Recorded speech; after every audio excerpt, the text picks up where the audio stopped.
ពេលព្រឹកដែលមានពន្លឺថ្ងៃនៅក្នុងកសិដ្ឋានតូចមួយមានក្មេងប្រុសដ៏រីករាយម្នាក់ឈ្មោះរដ្ឋាបានដើរចេញទៅខាងក្រៅដោយកាន់កន្ត្រកក្នុងដៃត្រៀមខ្លួនដើម្បីរីករាយនឹងជីវិតសាមញ្ញ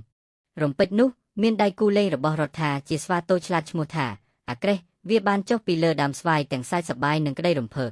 ប៉ុន្តែអូទេសត្វស្វាបានគូសលើកន្ត្រកផ្លែឈើរបស់ពួកគេម្ដងទៀតអ្វីដែលជាការចាប់ផ្ដើមគឺពួកគេបានលេងសើចដូចជាមនុស្សឆ្កួតចឹងអូអាក្រេះសើចហើយជួយរើសផ្លែឈើដោយដៃតូចរបស់វាពោពេញដោយការយកចិត្តទុកដាក់បន្ទាប់ពីនោះមកពួកគេក៏បានចិញ្ចឹមសត្វមាន់ដោយមានអារម្មណ៍សប្បាយរីករាយក្នុងការថែរក្សាពួកវា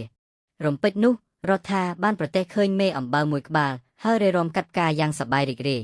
ក្រោយមកពួកគេបានដាំគ្រាប់ពូជពួកគេមានក្តីសង្ឃឹមថាផ្កាទាំងនេះនឹងដុះជាជួរតាមរងរបស់វារដ្ឋាបានព្យាយាមស្រោចទឹករុក្ខជាតិហើយក៏បាចសាច់ទឹកសម្លៀកបំពាក់អស់រដ្ឋាក៏សប្បាយរីករាយជាមួយនៅអ្វីដែលគាត់មានពួកគេទាំងពីរសើចសប្បាយរីករាយនៅក្នុងចំការដែលហ៊ុមព័ទ្ធដោយដើមចេកការងារគឺមិនដែលងាយស្រួលនោះទេប៉ុន្តែការជួសជុលរបងបានធ្វើឲ្យពួកគេមានអារម្មណ៍រឹងមាំនិងមានប្រយោជន៍រដ្ឋាបានដើរកាន់កន្ត្រកតូចមួយកាត់ចំការពូជដោយគាត់មានអារម្មណ៍សប្បាយរីករាយជាមួយនឹងធម្មជាតិនៅពេលរសៀលរដ្ឋានិងអាក្រេះពួកគេទាំងពីរបានអង្គុយនៅក្រោមដើមឈើធំមួយហើយបានចែករំលែកអាហារដែលធ្វើឡើងដោយក្តីស្រឡាញ់និងការយកចិត្តទុកដាក់បន្ទាប់ពីថ្ងៃដ៏អស្ចារ្យមួយដ៏យូរសត្វស្វាតូចនោះបានយំនៅពេលដែលព្រះអាទិត្យចាប់ផ្ដើមលិចដោយវាគិតថាពេលនេះគឺជាពេលដែលវាត្រូវចូលទៅក្នុងព្រៃវិញហើយវាមិនបាននៅលេងសើចជាមួយរដ្ឋាទៀតទេ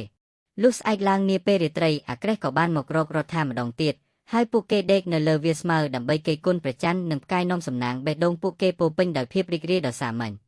ហើយនៅពេលពួកគេដើរទៅផ្ទះក្រោមពន្លឺព្រះច័ន្ទពួកគេបានដឹងថាការខិតខំប្រឹងប្រែងនិងការយកចិត្តទុកដាក់បានធ្វើឲ្យជីវិតរបស់ពួកគេពិតជាសម្បូរបែប